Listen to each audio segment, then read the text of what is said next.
Hey everyone, and welcome to today's webinar, the 7 things you need to know about background screening. Just wanted to let you know you're in the right place, and we will be starting in about a minute and a half. We'll give a couple other people some time to jump on here, but we will be starting shortly. So you are in the right place, and we will be talking to you soon.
Hey everyone, and welcome to today's webinar. My name is Sarah Pinder.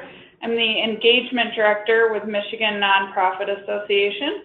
So happy that you could join us today to learn a little bit more about background screening and our partnership with Verified Volunteers. As you can see from your screen, there's some other great upcoming events that we have planned. So I'd encourage you to take a look at those, see if there's any other topics you might be interested in, as well as you can always view our upcoming events on our website on the events calendar.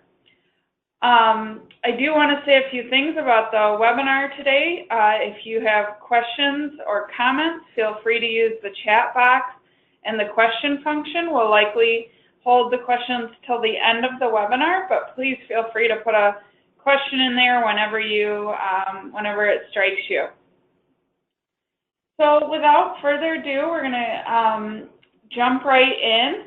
I'm joined today by my colleague with Verified Volunteers, Amy Surmersheim. She is a Senior Account Executive at Verified Volunteers, an organization that we've had a partnership with for about 3 years now. They have some really unique features to their programs that makes it different than your average background check system, and as well as we've been able to work with them to negotiate a discount for our members on behalf of them. But we're going to start with the 7 things you need to know about volunteer background screening. So I'm going to go ahead and turn it over to Amy. Great. Well, thank you so much, Sarah. I'm really happy to be here today. Welcome to the webinar. And as Sarah mentioned, my name is Amy Surmersheim, and I'm a Senior Account Executive here at Verified Volunteers. And we are excited to offer this webinar exclusively to Michigan Nonprofit Association members as a service through that partnership. So I hope you enjoy the session and come away with some knowledge that can help improve the safety of your programs. Before I dig in too far, I just want to give you a little bit of additional background information about verified volunteers. We really are the only background screening company tailored to the service sector. So we were built for nonprofit organizations and to the specific needs of volunteer programs. We offer several unique features with our system, and I will talk a little bit at the end about some of those features, but one of those is like the ability for volunteers to share their background checks with multiple organizations where they volunteer, which makes us really unique. We're backed by Sterling Talent Solutions, which has over 40 years of experience in background screening and risk mitigation. So yes, in addition to volunteer background checks, we can also handle employee background checks.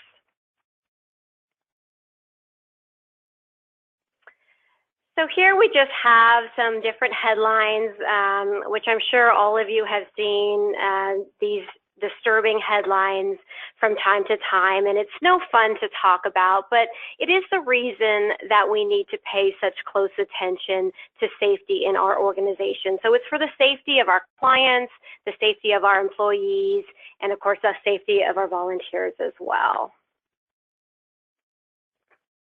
That said, what we are going to cover today are 7 background screening tips and best practices, as well as the importance of conducting a quality compliant background check. We'll wrap up, as I mentioned, with some additional information about verified volunteers and the services that we can offer through our partnership with the Michigan Nonprofit Association.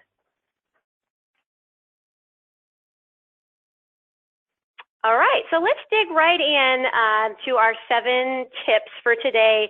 The number 1 tip, the first tip I'm going to go over is to screen everyone. So a lot of organizations, especially nonprofit organizations, only screen their employees and not their volunteers. But the fact is, without vetting your volunteers, you're really opening your organization up to much higher risks. Litigation is a huge risk when a nonprofit makes the decision to forego background screening, and there have been several instances of nonprofit organizations being caught up in this. Examples of such cases run the gamut from youth organizations that have been accountable for volunteers sexually abusing members to other child care organizations that have been accountable for their volunteers striking or committing violent acts against children. And these volunteer organizations where this happened had to pay the price for the actions of their volunteers to the tune of anywhere from several $1,000s to several $1 million. And keep in mind that organizations are more likely to be held liable for volunteer actions if volunteers have committed prior offenses that should have reasonably been uncovered by a background check. And legal responsibilities aside, we hear from volunteers all the time that they expect to volunteer in a safe environment and that the volunteers standing next to them, say in the food pantry, for example, are screened and safe. Also keep in mind other risks that come from not screening volunteers, such as negative publicity, a downturn in donation dollars, and even damaged volunteer relations and morale. So yes, keep in mind it's very important to have a screening place in process for volunteers as well as your employees. And really overall, background screening is becoming the norm. We're seeing the sector, nonprofit sector, becoming much more savvy when it comes to screening. And some of the reasons for this are the legal landscape is changing. We talked about that a little bit on the last slide. And we're also seeing more and more state regulations around screening, so requirements around screening legally. We are also seeing organizations that are mandated to screen volunteers to comply with grant requirements. Also, many insurance companies now insist on volunteer screening before they will provide certain liability insurance. And in general, we're finding that the public believes in and expects background checks. So Sterling, which is our parent company that I mentioned, did a survey on this and found that 95% of survey respondents are in favor of mandatory screening for employees. So with all these reasons that organizations are screening volunteers, there are still many organizations that don't screen at all when it comes to volunteers, or only screen a select group of volunteers. And the reason for this often comes down to tradition. So at the time these programs were set up, there was really a lack of information around the importance of screening. And as time goes on, it becomes difficult to add a line item in the budget for volunteer screening when it's something that hadn't been in the budget before. And we'll talk a little bit more about budget and going from not paying for anything to paying for something when we get a little later in the presentation, when we get to tip number 7. Okay. My second best practice or tip today is that quality is critical. So quality is all the buzz. Quality has really been a hot topic when it comes to background screening over the past several years, as lawsuits against the screening vendors have exposed screening companies doing poor background checks that were purported to be comprehensive background checks. And what I'm referring to here is something that is known as an instant check.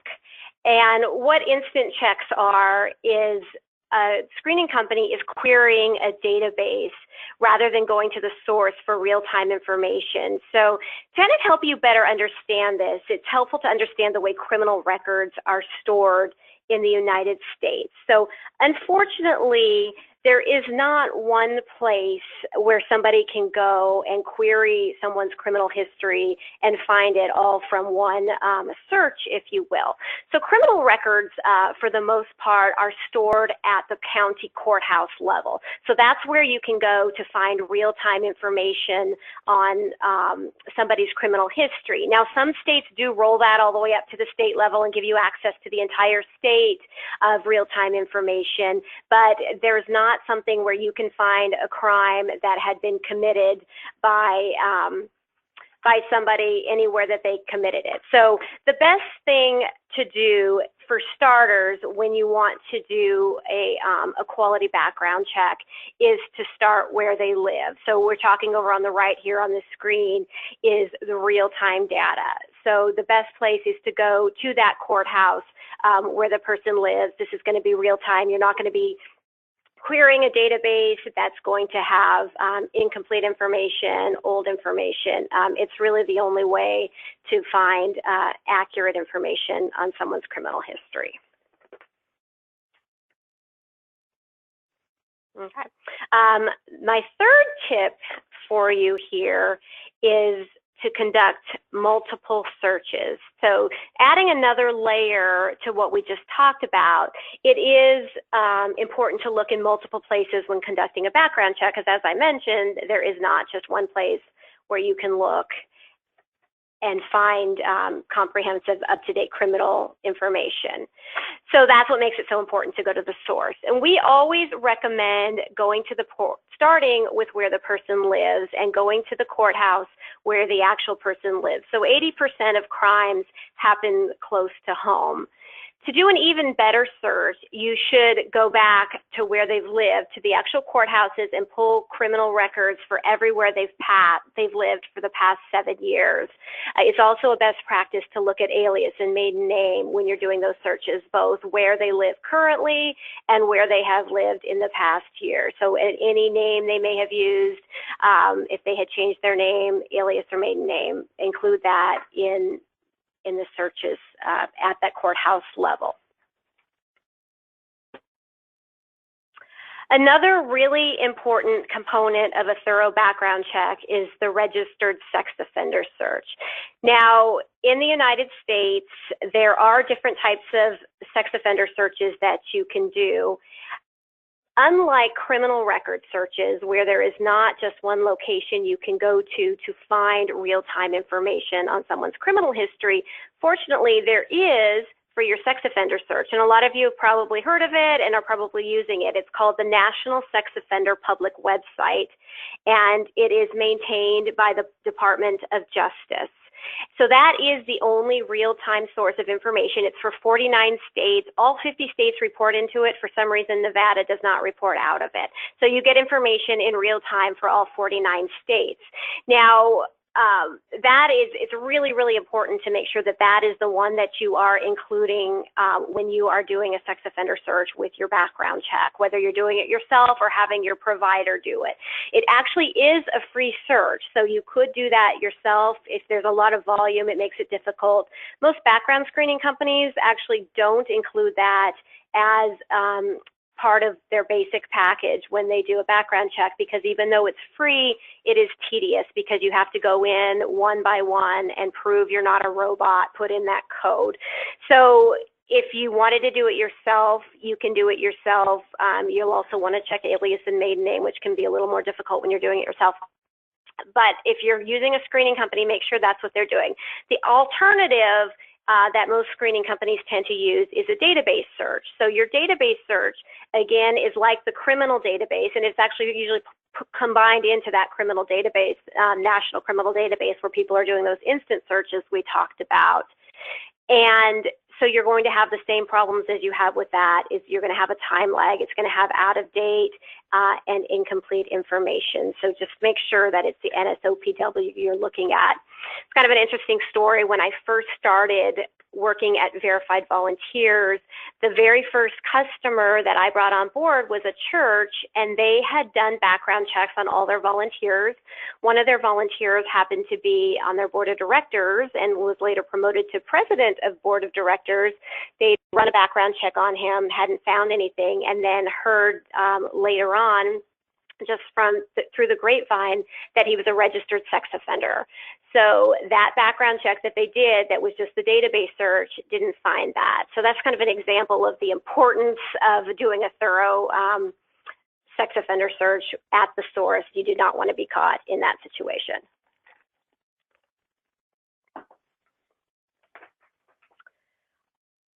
Okay, so to kind of put all of these pieces together for you, let's look at the components of a thorough background check. So the first one is the courthouse. We talked about this. Always start where the person lives to pull those real-time criminal records. Go back 7 years with alias and maiden name if you can.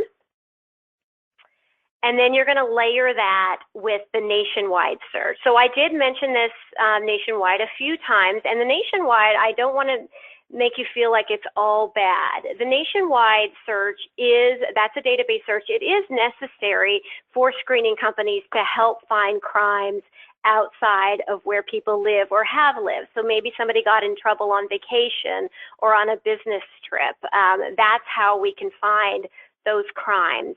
Now, there are some holes in that nationwide search. Some states and different jurisdictions are better at reporting into it than others because it is all voluntary, and you're always going to have a time lag. But you can think of that nationwide search as like a piece of Swiss cheese. It's got some holes in it.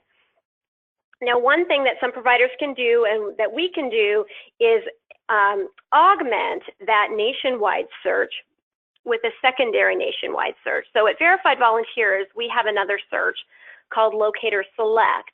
And unlike the nationwide database that we were just talking about that relies on courts to report into it voluntarily, Locator Select links into 2/3 of the booking and incarceration sites across the country and pulls arrest records. And then if we find a hit, if you will, or a crime on that search, we will go back to the source, which is the courthouse, and validate that to find out what happened with that case, whether it resulted in a conviction and that information was accurate. So when you're thinking about this, you can think of that nationwide search as a piece of Swiss cheese. You can think of Locator Select as another piece of Swiss cheese. And when you layer those on top of each other, you're going to fill in a lot of those holes, and you're going to get a much more solid nationwide search as that component of your background check. Okay, the next component that you should always have in your background check is your NSOPW sex offender search, which we already talked about. Another important component is your Office of Foreign Assets Control. It's called the Government Sanctions Watch List, sometimes referred to as the Terrorist Watch List. Now, this will find people that haven't necessarily committed a crime, but are on some sort of government watch list. So, for example, that shooter at the nightclub in Orlando not too long ago, that person had never been convicted of any crimes, but was on a watch list. So it's going to give you another component into your background check to help find people who could be dangerous.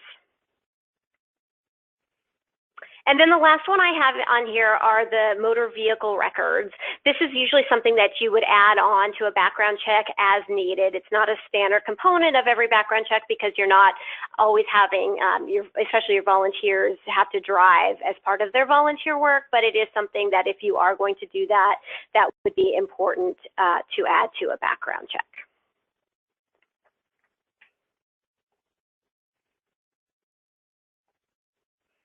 Okay.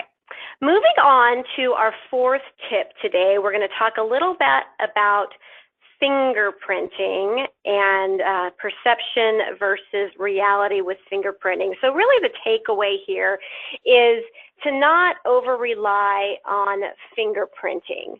So to tell you a little bit about how it works is when you run a background check using fingerprints, what they are doing is querying the FBI's National Crime Information Center, or NCIC. That's what and what is not commonly known, however, is that this database is severely outdated due to administrative backlogs and errors. So much like that nationwide criminal database that we've been talking about, the NCIC requires counties to submit their data to the database.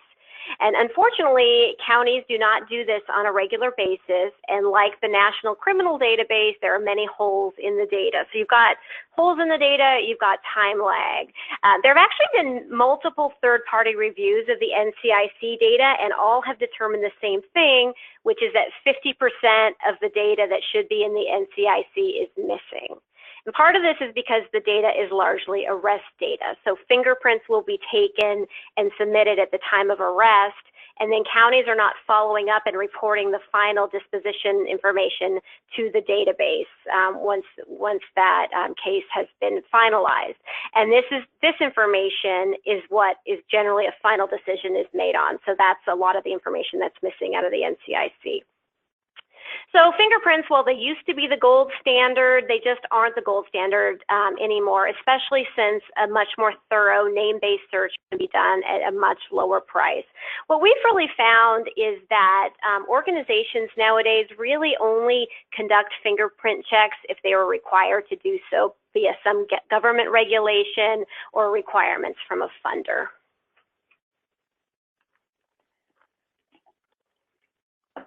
Okay. Moving on to tip number 5, which is rescreen regularly. So rescreening is the practice of rerunning a background check sometime after that initial background check was run.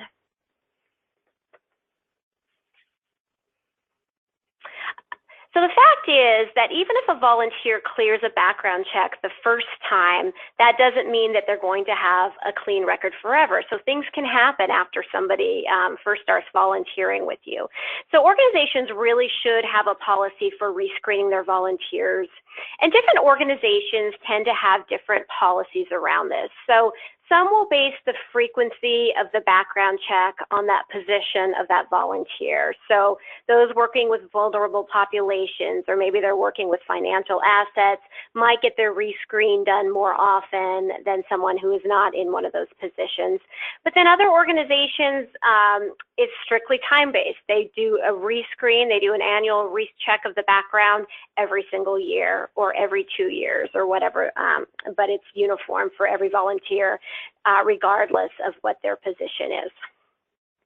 And to give you an example of the importance of this, one of those unique features we have with verified volunteers is that we do free monthly updates on our background checks for the first year.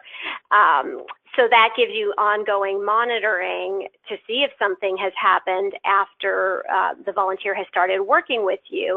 And just recently, our customer success team was doing a review with a customer that has a lot of volunteers that work with children.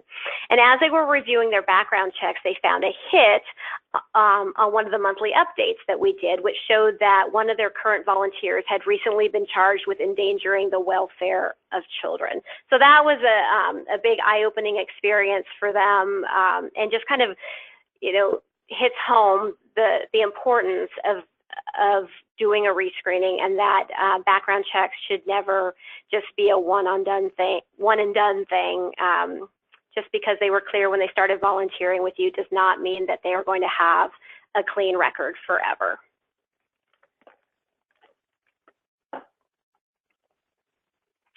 All right, on to number 6, the importance of the FCRA. So the FCRA stands for the Fair Credit Reporting Act, and it's a Consumer Protection Act. And maybe some of you may have seen parts of it when you were applying for a home loan or a car loan. Well, it also reaches to protecting consumers who undergo background screening. And while the Act specifically states that it applies to employees, the FTC ruled that volunteers should be treated as employees for the purposes of the FCRA. So there are 5 tenets of the FCRA that an organization must follow, and they are consent, disclosure, pre-adverse action, adverse action, and permissible purpose. And I'm not going to go into detail on what all of these mean. Of course, if you'd like me to send you information following the webinar, I'm happy to do that. But really, a couple points I want to make is that it is the organization's responsibility to make sure that these are followed. It's not the screening company's responsibility. But your screening company should be able to provide you with up-to-date consent and disclosure forms and educate you on any state-specific forms and requirements. And actually with verified volunteers, since we have a whole online system set up where you're not doing any paperwork or filling out forms, it's all done dynamically, electronically for you. We really take all of this responsibility off of your hands and take care of it for you. Your screening provider should also provide you with templates to manage the adverse action process or have the ability to manage it for you. A couple other areas the FCRA comes into play is in the reporting of criminal history. So some states have their own FCRA, and they have reporting requirements on the information that can or cannot be used in a background check. So a reputable screening company will know what these requirements are and will deliver to you a single compliant report.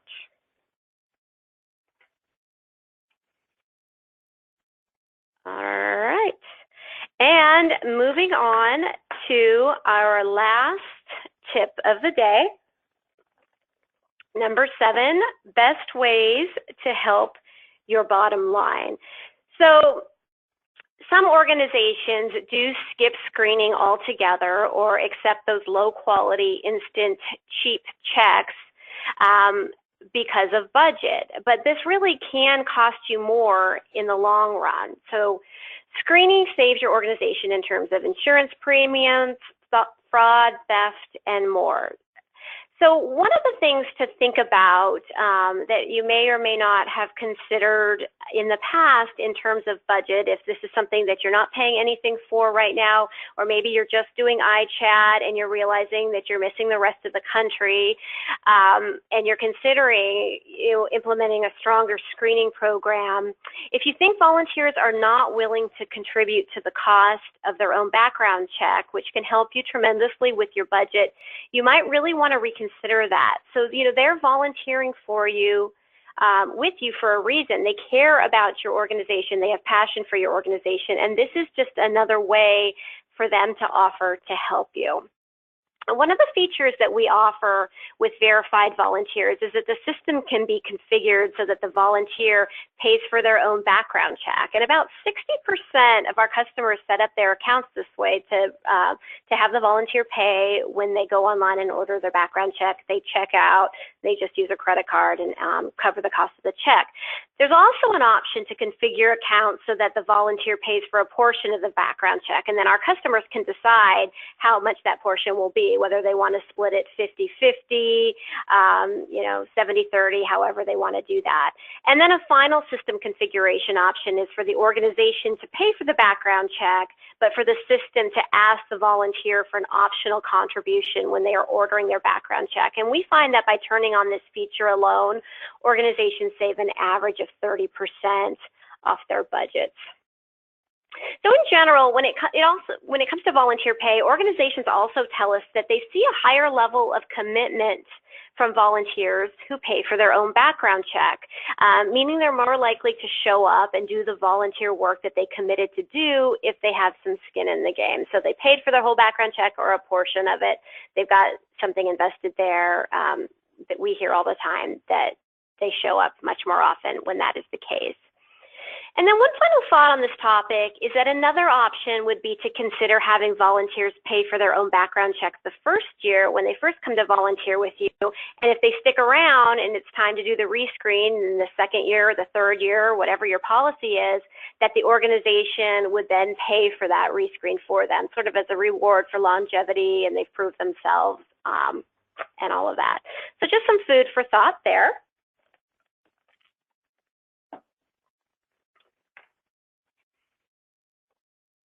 All right, so kind of bringing it all together, here's some important questions you should be asking yourself and or your screening provider about your current program.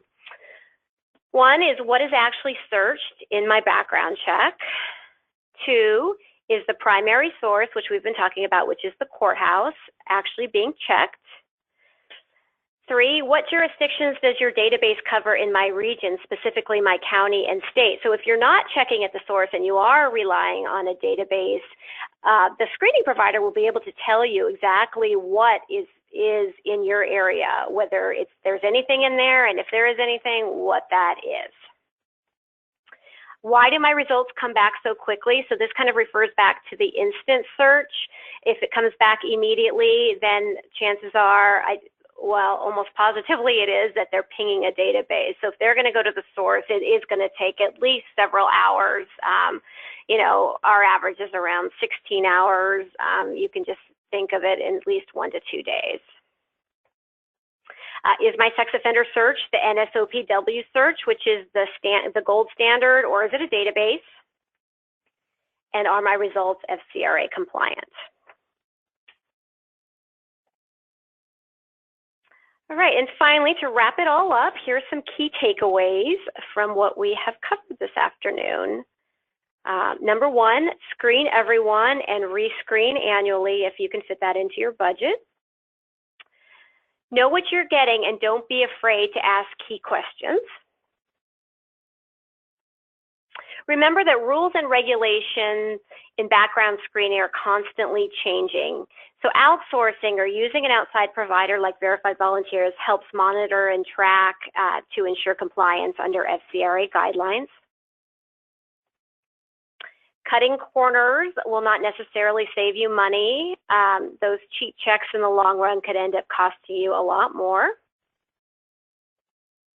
And then finally, without a solid volunteer screening program in place, your assets, reputation, people, and safety are all at risk.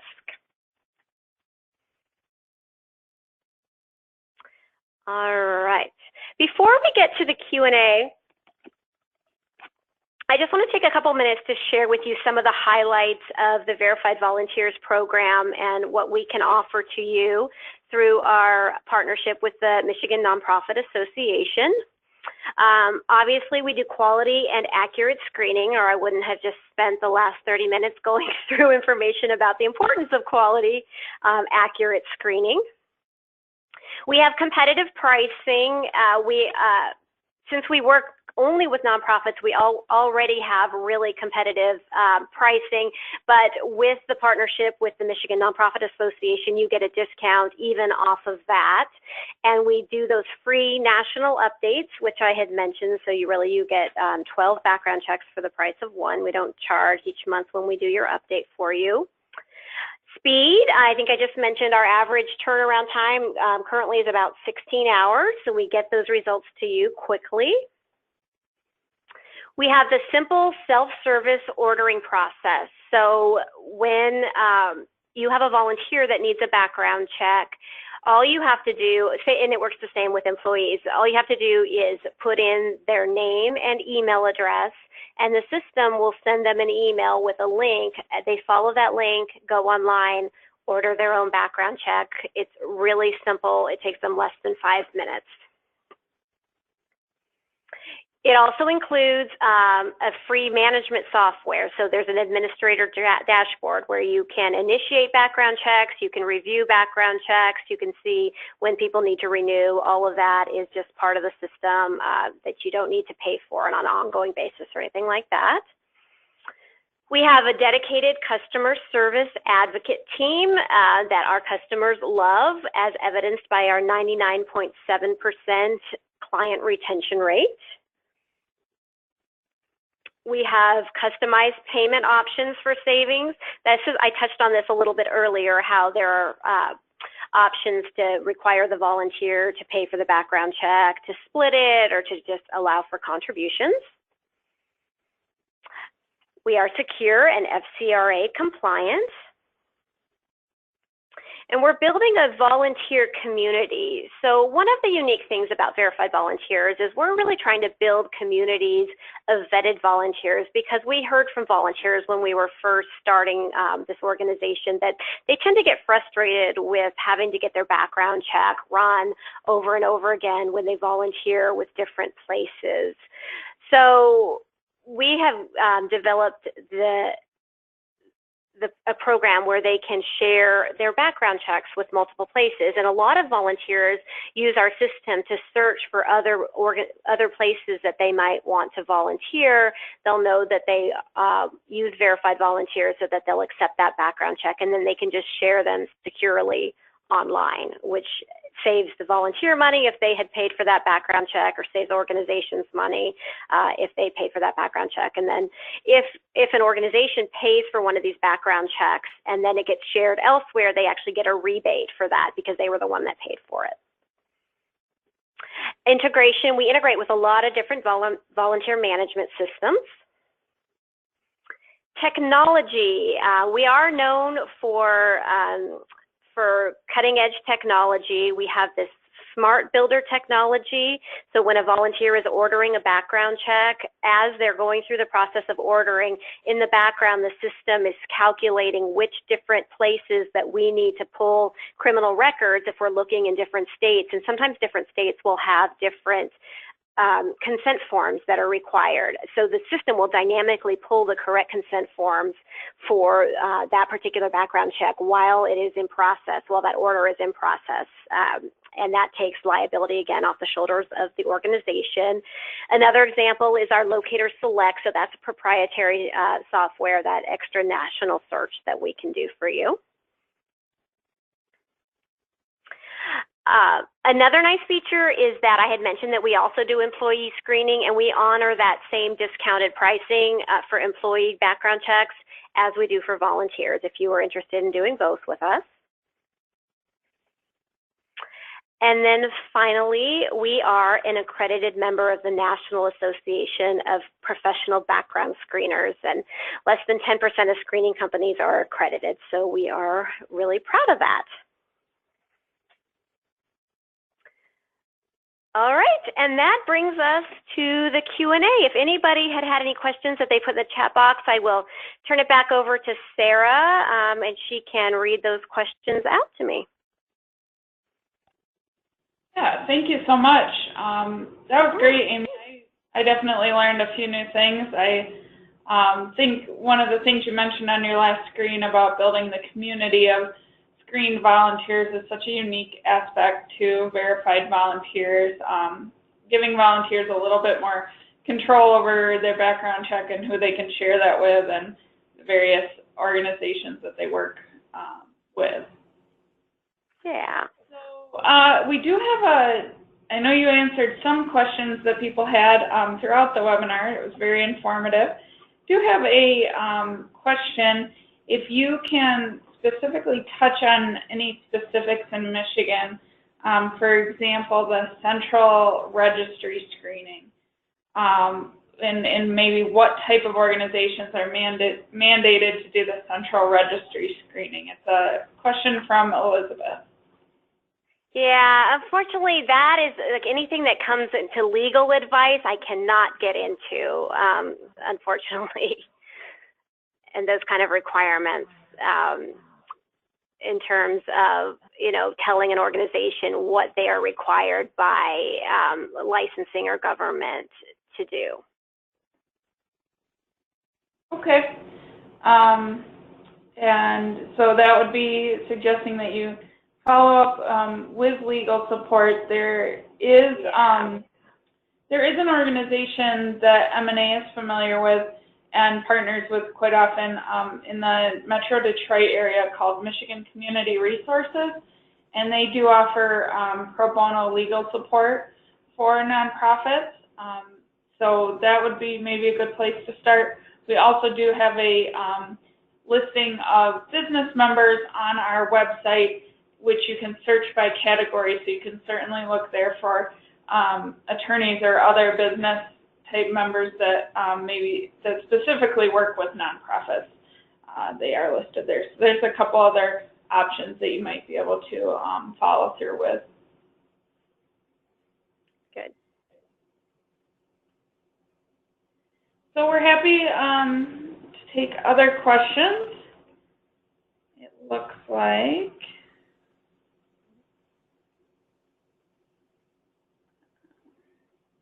someone had raised their hand. It looks like Danielle, you might have a question. If you want to use the chat or question box and submit your question.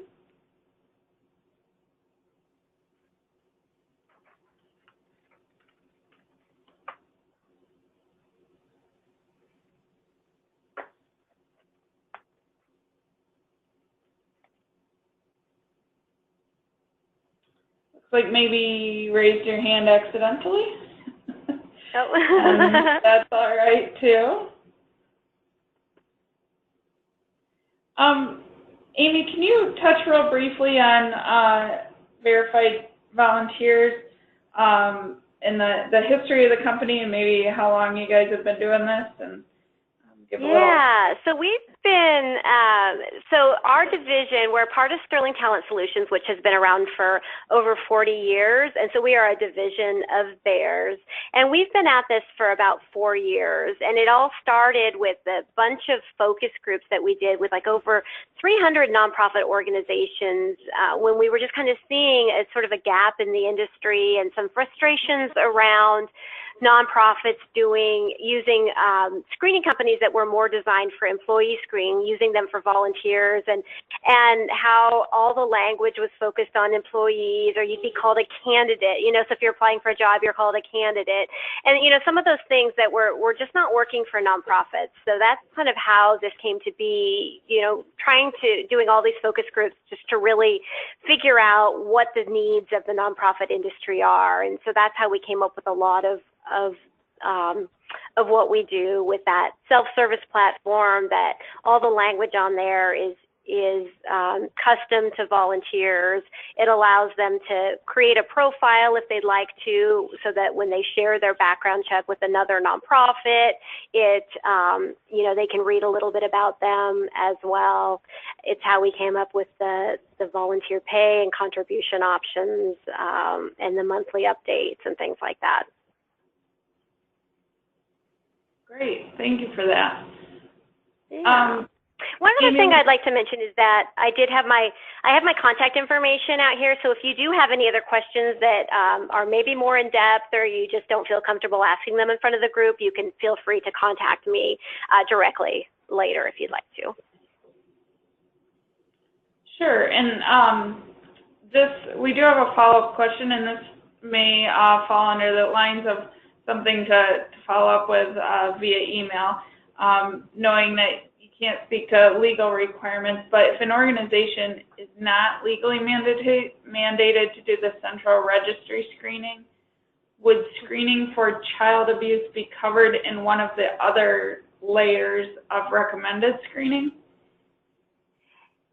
Yes, so child abuse is something that you can definitely cover in a background check through an outside screening provider like Verified Volunteers, and it's also something that can show up in just a regular background check as well when you're looking at criminal history, so crimes.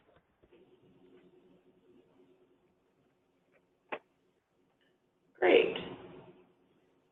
And not sure how familiar you are with Michigan in particular, but would you consider the Michigan State Police, the iChat system, to be one of those stagnant databases that you had kind of touched on? No, it wouldn't be. So when you're doing the iChat, you are going to the source. So you are getting the entire state of Michigan in real time. You're just missing the rest of the country. Great. Wonderful. Well, thank you so much for all those great information and lots of good answers and good questions. Appreciate you taking the time today. Any other questions? Last call for questions. If not, as Amy said, her contact information is on the screen. Feel free to reach out, as well as we will be sending the recording of the webinar today out to you so that you have the information. And as Amy mentioned, you have a unique opportunity here with a partnership with Michigan Nonprofit Association and Verified Volunteers in order to receive a discount on these services, and a really quality service where nonprofits often need it the most. So, Amy, I didn't know if you had anything else to say in closing, but feel free. Yeah, I just want to say it's been my pleasure to talk with you guys for the last 45 minutes and to share this information. One other thing we do sometimes with organizations in Michigan, if you are just using the iChat and not doing anything else, we help organizations in Michigan in a couple different ways. Sometimes we'll just augment the iChat for them to help get them searches outside of Michigan as well as the NSOPW, and then others choose to just use us for the entire thing because it's easier than running two background checks. So we can get creative there if you are feeling like you are missing a little bit and need to improve that quality of your background checks and the breadth of it. Wonderful. That's great to know. Well, thank you all so much today for spending some time with us. Have a wonderful day, and please reach out to Amy or myself if you have any additional questions. Great. Thank you, everybody. Thank you.